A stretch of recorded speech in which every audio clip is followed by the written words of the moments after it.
Good morning students. जैसा कि 1857 की क्रांति के बारे में हम टॉपिक को कर रहे हैं और 1857 की क्रांति के क्या कारण थे, उसकी प्रमुख घटनाएं कौन कौन सी थी, ये हम कर चुके हैं। आज हम करेंगे विद्रोह की घटनाएं, इवेंट्स ऑफ द रिवोल्ट। अर्थात ये जो विद्रोह है ये कहाँ पर हुआ, कब हुआ, कैसे हुआ, इस बारे में हम आज जानेंगे। स्टूडेंट्स, जो 1857 ईस्वी का विद्रोह था उसने भारत में ब्रिटिश साम्राज्य की नींव को लगभग हिला दिया था। उसके प्रमुख जो केंद्र रहे हैं उनमें सबसे पहला है बैरकपुर। बैरकपुर के अंदर इस विद्रोह का आरंभ 29 मार्च 1857 ईस्वी को कलकत्ता के समीप पड़ता है ये बैरकपुर छावनी, वहां से इस विद्रोह का आरंभ हुआ था। और बैरकपुर में इस विद्रोह का जो नेतृत्व किया था वो मंगल पांडे नामक एक सैनिक था, उसने किया था।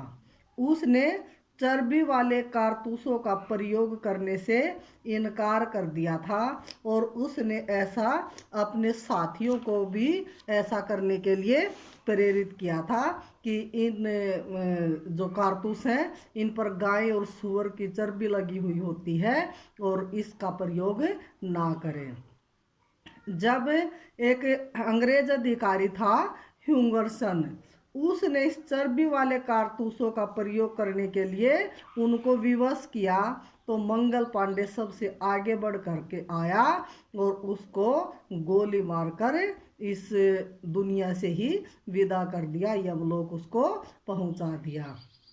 जब एक और अधिकारी ने मंगल पांडे को गिरफ्तार करने का प्रयास किया तो उसे भी नींद की मौत उसने सुला दिया। तो अब जो है मंगल पांडे के रिवॉल्वर के अंदर जो है एक ही गोली बची हुई थी, क्योंकि वो अब जीवित अंग्रेज के हाथ स्वयं जो है आना नहीं चाहता था। वो इसको अपनी जान के खिलाफ समझता था, अपनी आन और मान का अपमान समझता था, इसलिए उसने वो गोली स्वयं को मार ली और दुर्भाग्यवश वो जख्मी हो गया। और उस जख्मी हालत में उसको बंदी बना लिया गया और उस पर अंग्रेजों ने विद्रोह किया और कत्ल करने का मुकदमा उस पर चला करके 8 अप्रैल 1857 ईस्वी को उसको फांसी पर लटका दिया गया। इस प्रकार से मंगल पांडे 1857 के विद्रोह का प्रथम शहीद बना था और उसकी शहीदी जो है अन्य भारतीय सैनिकों के लिए एक प्रेरणा का स्रोत बन गई थी। अगला था मेरठ। 24 अप्रैल 1857 ईस्वी को मेरठ में तीसरी देसी घुड़सवार सेना ने 90 सैनिकों को चर्बी वाले कारतूसों का प्रयोग करने के लिए कहा गया था। इनमें से 85 सैनिक ऐसे थे जिन्होंने कारतूसों का प्रयोग करने से इनकार कर दिया था। ऐसा करने के परिणाम स्वरूप उन सभी को गिरफ्तार कर लिया गया और उन पर सैनिक अदालत में मुकदमा जो है वो चला गया था। तो 9 मई को उन्हें 8 से 10 वर्ष तक कठोर कारावास का दंड दिया गया और उन्हें जंजीरों में जकड़ करके और जेल के अंदर डाल दिया गया। जेल भेजने से पहले इन सैनिकों का जो है अत्यधिक अपमान भी किया गया था, उनकी बहुत दुर्दशा की गई थी ताकि जो अन्य सैनिक है वो विद्रोह ना कर सके। लेकिन इसका परिणाम उनके विपरीत हुआ। उसने अपने सैनिकों के साथ किए गए इस प्रकार का जो व्यवहार है, अन्य सैनिकों ने जब वो व्यवहार देखा तो उनके अंदर की भी जो ज्वालाएं थी वो उत्पन्न होने लगी, बाहर निकलने लगी और उनका खून खोलने लगा। और इसके अगले ही दिन 10 मई 1857 को मेरठ छावनी के सिपाहियों ने विद्रोह के बिगुल बजा दिया उन्होंने जेल पर अचानक ही आक्रमण करके जो बंदी बनाए गए सभी भारतीय सैनिक थे उनको छुड़वा दिया और वे मारो फिरंगी को और हर हर महादेव का नारा लगाते हुए आगे बढ़ते जा रहे थे।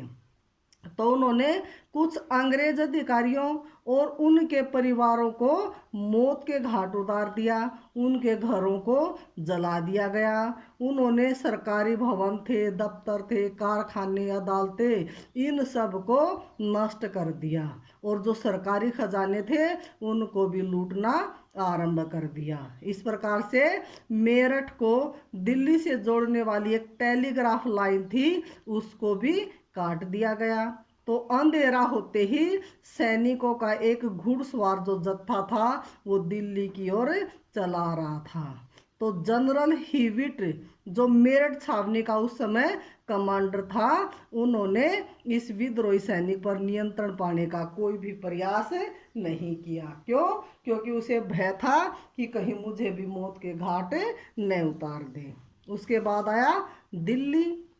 11 मई 1857 ईस्वी को मेरठ से लगभग 2000 भारतीय सैनिक जो है वो दिल्ली पहुंचे। यहाँ उन्होंने 2 ही दिनों में अंग्रेज कमांडर जनरल विलोबी को पराजित कर दिया और उसको पराजित करके दिल्ली पर अपना अधिकार कर लिया। और जो विद्रोही थे, विद्रोहियों ने लाल किले पर स्वतंत्रता का झंडा फहरा दिया और उन्होंने बहादुर शाह द्वितीय, जो बहादुर शाह जफर के नाम से प्रसिद्ध था उस समय, उसको भारत का सम्राट जो है उन्होंने घोषित कर दिया। उस समय बहादुर शाह जफर जो है बहुत बूढ़ा हो चुका था, लेकिन फिर भी उसने देश की बागडोर संभालने का कार्य जो है स्वीकार कर लिया। इसके बाद विद्रोहियों ने दिल्ली में अनेक अंग्रेजों को मौत के घाट उतार दिया गया और दिल्ली को हाथ से निकलता देखकर अंग्रेजों को अंग्रेजों को ठेस लगी, उनका अपमान किया गया। इसलिए उन्होंने दिल्ली पर दोबारा से अधिकार करने के लिए अनेक प्रयत्न किए, लेकिन वो लंबे समय तक सफल नहीं हो पाए।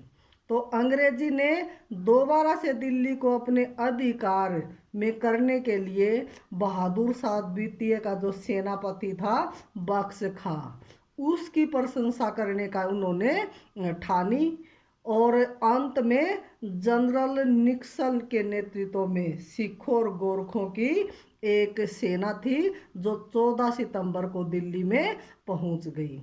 तो लगभग 1 सप्ताह तक भयंकर युद्ध चलता रहा और उसके बाद जनरल निकलस 20 सितंबर को दिल्ली पर दोबारा अधिकार करने में सफल हो गया। दिल्ली में प्रवेश करने के बाद फिर बहादुर शाह जफर को बंदी बना लिया गया और उसके 2 पुत्र थे और एक पोता था। उनको बहुत निर्ममता से गोली से उनको उड़ा दिया गया और अंग्रेजों ने दिल्ली में कई दिनों तक भारी कत्लेआम का भी सामना किया और लूटमार भी वहां पर की। यहाँ तक कि उन्होंने अनेक निर्दोष जो है स्त्रियों और बच्चों को भी जीवित ही जला दिया। इस दयनीय घटना को देखते हुए डॉक्टर ईश्वरीय प्रसाद और एस.के. सूबेदार ने कहा है कि अंग्रेजों ने दिल्ली में प्रवेश करने के पश्चात जो लूटमार वहां की वह नादिर शाह की लूटमार से भी कहीं अधिक बढ़कर थी।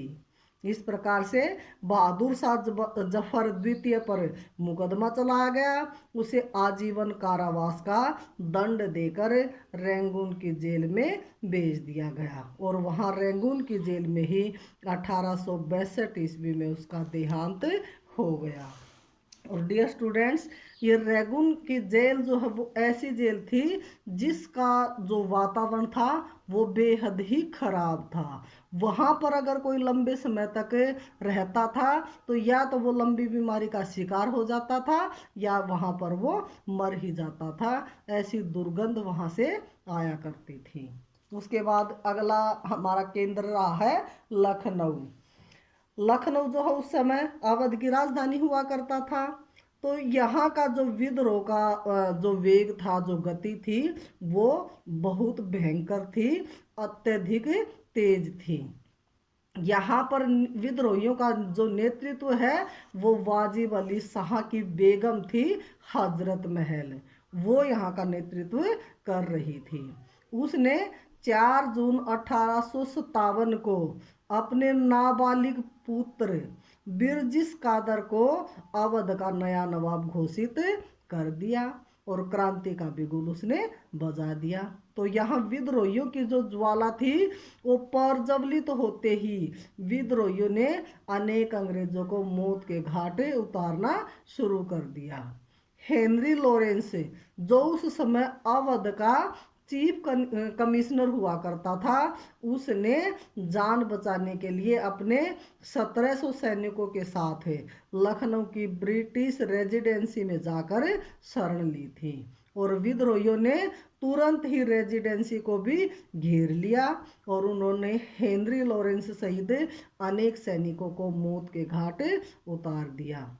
रेजिडेंसी में घिरे हुए लोगों की सहायता के लिए जनरल नील और जनरल हेवलॉक को लखनऊ भेजा गया, लेकिन वे विद्रोहियों का मुकाबला करते हुए वे भी मारे गए। तो अंत में कोलिन कैंपबेल मार्च 1858 ईस्वी में उसने एक घोषणा भीषण जो है वो लड़ाई की, भयंकर जो है लड़ाई की, और उसके बाद लखनऊ पर अधिकार करने में वो सफल हुआ। उसने बहुत से विद्रोहियों को गिरफ्तार करके मृत्युदंड दे दिया और बेगम हजरत महल ने भागकर नेपाल में शरण ले ली। उसके बाद कानपुर में जो सैनिक थे और जो जनसाधारण लोग थे, उन्होंने नाना साहब, जो उस समय पेशवा बाजीराव द्वितीय का उत्तराधिकारी था, उसको बगावत की बागडोर संभालने के लिए मजबूर किया, बाध्य किया। तो नाना साहब ने अपना सेनापति था उसका तात्या टोपे की सहायता से 5 जून 1857 ईस्वी में अंग्रेजों को पराजित करके कानपुर पर अपना अधिकार जमा लिया। इसके बाद नाना साहब ने स्वयं को पेशवा घोषित कर दिया। तो नाना साहब ने अंग्रेज सेनापति ह्यूग व्हीलर और उसके सैनिकों को, जिन्होंने उनके सामने आत्मसमर्पण कर दिया था, उनको ये विश्वास दिलाया कि इन्हें सुरक्षापूर्ण नावों के द्वारा इलाहाबाद जाने दिया जाएगा। लेकिन जैसे ही वे नावों में सवार होकर जाने लगे तो भारतीय सैनिकों को जनरल नील द्वारा बनारस और इलाहाबाद में भारतीयों पर किए गए अमानवीय अत्याचारों की सूचना जो है वो मिल गई थी। इसे सुनकर वे भड़क उठे और अंग्रेज सैनिकों पर सत्ती चौरा नामक गंगा के घाट पर अचानक धावा बोल दिया। तो इस भयंकर मारकाट में केवल 4 सैनिक ही जीवित बचे थे, जो अपनी जान बचाकर भाग सकने में सफल हुए थे। 17 जुलाई 1857 ईस्वी को जनरल हैवलॉक ने नाना साहब को एक भयानक लड़ाई में पराजित करके और कानपुर पर अपना अधिकार जमा लिया और 7 नवंबर को नाना साहब ने दोबारा कानपुर पर अधिकार कर लिया। अंग्रेजों के लिए ये एक अपमान भरी बात थी, इसलिए अब उन्होंने अपना सेनापति कोलिन कैंपबेल ने स्वयं कानपुर के ओर जो है वो प्रस्थान किया और उसने 6 दिसंबर 1857 ईस्वी को नाना साहब को पराजित करके कानपुर पर अपना अधिकार कर लिया। तो नाना साहब भागकर नेपाल चले गए और तात्या टोपे झांसी की रानी के साथ जा मिले। इस प्रकार से कानपुर में अंग्रेजों ने असंख्य विद्रोहियों को गिरफ्तार करके उनको कठोर दंड दिया गया। उसके बाद आया बनारस। जून 1857 ईस्वी को बनारस में भी जो विद्रोह की आग थी वो बहुत अधिक तेज गति से फैल रही थी। विद्रोहियों का दमन करने के लिए जनरल नील को कार्यभार जो है वो सौंपा गया था। उसने आते ही विद्रोहियों पर निर्मम अत्याचार करने आरंभ कर दिए और विद्रोहियों के साथ साथ उसने अनेक निरीह अपराध पुरुष, स्त्री और बच्चों को भी नरसंहार किया, उनकी भी हत्या कर दी और उनकी लाशों को वृक्षों पर लटका दिया गया। तो इस प्रकार बनारस में विद्रोह का दमन करने के लिए अंग्रेजों ने अपनी मतलब एक पशुता की जो प्रवृत्ति थी उसका उन्होंने परिचय दिया। तो जनरल नील ने इन अमानवीय अत्याचारों के कारण भारतीय जो है उसे दूसरा चंगेज खा के नाम से याद जो है आज के समय भी करते हैं। उसके बाद अगला इलाहाबाद।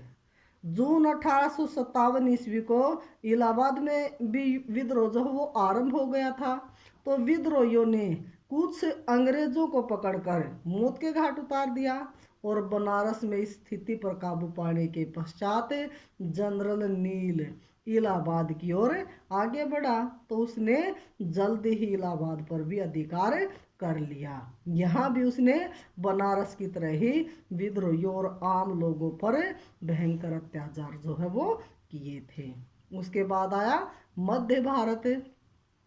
अब मध्य भारत में झांसी की रानी लक्ष्मीबाई ने विद्रोह का नेतृत्व किया था और जून 1857 ईस्वी में झांसी के सैनिकों ने विद्रोह का झंडा जो है वो ऊपर उठा दिया, बुलंद कर दिया। इस कारण से अंग्रेजी सेना में झांसी के किले पर आक्रमण करने के लिए विवश हो गए। तो रानी ने स्वयं भी बड़ी वीरता के साथ अंग्रेजों का सामना किया। जब उसने देखा कि किले को बचाना असंभव है तो वह अपने पुत्र दामोदर राव को पीठ पर बांधकर और घोड़े पर सवार होकर और तूफान की तरह शत्रुओं की सेनाओं को चीरती हुई कालपी जा पहुंची। तो अंग्रेजी सेना उसे गिरफ्तार करने को आई थी। उनकी सारी आशाओं पर पानी फिर गया, वो उसे गिरफ्तार करने में सफल नहीं हुई। कालपी में तात्या टोपे भी रानी से आ मिले। उन दोनों ने मिलकर ग्वालियर पर अधिकार कर लिया और अंग्रेज कमांडर था उस समय सर ह्यूग रोज। उसने ग्वालियर के शासक जियाजी राव सिंधिया को, अंग्रेजों का पिट्ठू था जो उस समय, उनके साथ मिलकर ग्वालियर के किले पर आक्रमण कर दिया। तो रानी ने उस समय अदम्य उत्साह और साहस का परिचय दिया था और उस साहस का परिचय के साथ ही वो शत्रु का सामना करते हुए अद्भुत गति से उसने अपना रण कौशल दिखाते हुए वो आगे बढ़ती रही और अंत में 17 जून 1858 को लड़ती हुई वो वीर गति को प्राप्त हो गई। उसकी शहीदी आने वाले नस्लों के लिए प्रेरणा का स्रोत बन गई थी और अंग्रेज भी उसकी वीरता का लोहा मानते थे। Doctor J.L. चैपमैन ने तो ये तक कहा था कि लक्ष्मीबाई की लड़ाई के मैदान में मृत्यु ने उसे तुरंत शहीद बना दिया और तब से यह भारत के कवियों, चित्रकारों और देशभक्तों की नस्लों के लिए प्रेरणा का स्रोत बन गई। और लक्ष्मीबाई के ऊपर कविता भी जैसे बहुत सारी लिखी गई हैं। खूब लड़ी मर्दानी वह तो झांसी वाली रानी थी, क्योंकि वो आदमियों की तरह, मर्दों की तरह, बल्कि उनसे भी आगे वीरता के साथ वो अंग्रेजों से लड़ती हुई वीर गति को प्राप्त हुई थी। उसके बाद तात्या टोपे ग्वालियर के किले से बचकर जो वो निकल गए थे, लेकिन अंत में 8 अप्रैल 1859 ईस्वी को उनको पकड़ लिया गया और 18 अप्रैल 1859 ईस्वी को उनको फांसी की सजा दे दी गई। उसके बाद बड़ौत शाहमल जो उत्तर प्रदेश के बड़ौत परगना के एक बड़े गांव का रहने वाला था, उसने 1857 ईस्वी के विद्रोह का नेतृत्व किया था। वह एक जाट वंश से संबंधित रखता था जो 84 गांव में फैला हुआ था। इन गांव की जमीन बहुत ही उपजाऊ हुआ करती थी, इसलिए अनेक गांववासी बहुत खुशहाल उस समय हुआ करते थे। किंतु अनेक किसान ब्रिटिश भू राजस्व व्यवस्था के दमनकारी होने के कारण अपनी जमीनें बाहरी लोगों के हाथों खोते जा रहे थे। शाहमैल अपने गांव वासियों की दयनीय हालत को जो है देख करके उसको सहन नहीं कर पाए, इसलिए उसने विद्रोहियों का नेतृत्व करने का मन बनाया और बहुत अधिक संख्या में ग्रामीण भी उनके झंडे के नीचे एकत्रित हो गए और उन्होंने अनेक सरकारी भवन, पुल, सड़क आदि को नष्ट कर दिया।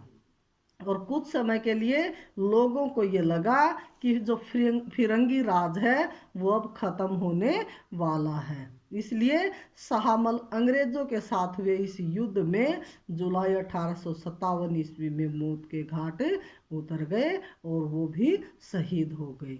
उसके बाद फैजाबाद आया। फैजाबाद में 1857 ईस्वी के विद्रोह का जो नेतृत्व था वो मौलवी अहमदुल्ला शाह ने किया था। उसने अंग्रेजों के विरुद्ध जिहाद यानी कि धार्मिक युद्ध की घोषणा की थी। उसने लोगों को ब्रिटिश शासन के विरुद्ध एकजुट होने की भी अपील की थी। बहुत से लोगों का ये विश्वास था कि मौलवी अहमदुल्ला शाह को कोई हरा नहीं सकता। क्यों? वो मानते थे लोग कि उनके पास अनेक जादुई शक्तियां हैं, इसलिए बड़ी संख्या में लोग उनके साथ जो है एकत्रित हो गए और उस प्रकार से उसने अपने समर्थकों के आगे एक पालकी में बैठकर ढोल वालों के साथ एक स्थान से दूसरे स्थान पर वो जाने लगे और अंत में उन्हें डंका शाह के नाम से भी पुकारा जाने लगा। किंतु अंत में वो ब्रिटिश सेना से पराजित हो गए और उसे जेल में डाल दिया गया। उसके बाद आया बिहार। बिहार में आरा के जमींदार राजा कुंवर सिंह ने विद्रोह का नेतृत्व किया था। उस समय उनकी आयु 80 वर्ष की थी। इसके बाद भी उसका साहस युवाओं से कम नहीं था। उसने अपनी स्वतंत्रता की घोषणा कर दी थी और उसने अंग्रेज सेनाओं को कई स्थानों पर पराजित करके अपनी बहादुरी का परिचय भी दिया था। वो अंग्रेजों के साथ हुई इस लड़ाई में घायल भी हो गया था। इस कारण भारत का ये महान वीर 27 अप्रैल 1858 ईस्वी को इस संसार को छोड़ करके चला गया। तो डियर स्टूडेंट्स, ये थी प्रमुख घटनाएं, विद्रोह की मुख्य घटनाएं कि कौन सी घटना कहाँ पर हुई और उस घटना का नेतृत्व किसने किया, कहाँ से किया और कितने दिनों तक वो सफल रहा। इस प्रकार से हमने ये जाना आज की इस वीडियो में। तो डियर स्टूडेंट्स, अगर आपको मेरी वीडियो अच्छी लगी है तो लाइक और सब्सक्राइब ज़रूर कीजिए ताकि मुझे आगे काम करने के लिए प्रोत्साहन मिलता रहे। Thank you.